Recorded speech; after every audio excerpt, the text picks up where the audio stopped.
नमस्कार, मैं हूं साधना भारती और आप सुन रहे हैं बेबाक बोल। आज जो मैं बात कर रही हूं उससे मेरा मतलब किसी की भी आध्यात्मिक भावनाओं को ठेस पहुंचाना कतई नहीं, क्योंकि मैं खुद भी बहुत आध्यात्मिक हूँ। ईश्वर की भक्ति करती हूँ, ईश्वर की उपासना करती हूँ, ईश्वर की साधना करती हूँ, ईश्वर में भरोसा रखती हूँ। लेकिन हम सभी को श्रद्धा और अंधविश्वास के बीच जो एक पतली सी परत है, पतला सा पर्दा है, उसको परखने और जानने की जरूरत बिल्कुल है।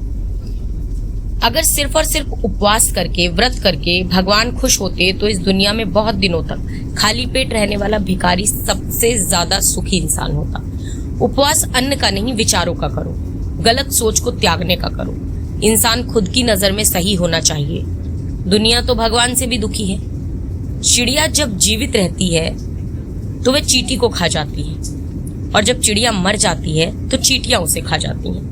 इसीलिए इस बात का ध्यान रखो कि समय और परिस्थिति कभी भी बदल सकते हैं। इसलिए कभी किसी का अपमान मत करो, कभी किसी को कम मत आंको। तुम शक्तिशाली हो सकते हो, पर समय तुमसे भी शक्तिशाली है। एक पेड़ से लाखों माचिस की तिल्लियां बनाई जा सकती हैं, पर एक माचिस की तिल्ली से लाखों पेड़ भी जल सकते हैं।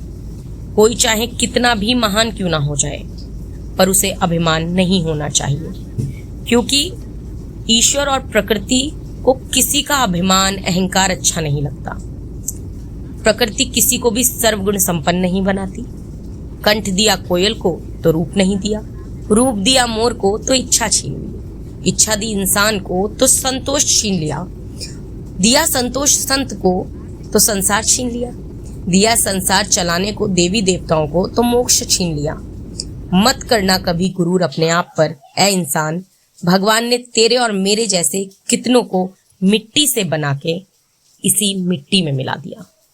इसीलिए ध्यान रहे, अभिमान ना करें और श्रद्धा और अंधविश्वास के बीच की उस परत को समझें और परखें। मुझे लगता है यही जिंदगी में खुश रहने का सबसे अच्छा तरीका है। आज के लिए बस इतना ही, फिर मिलते हैं अगले एपिसोड में। नमस्कार।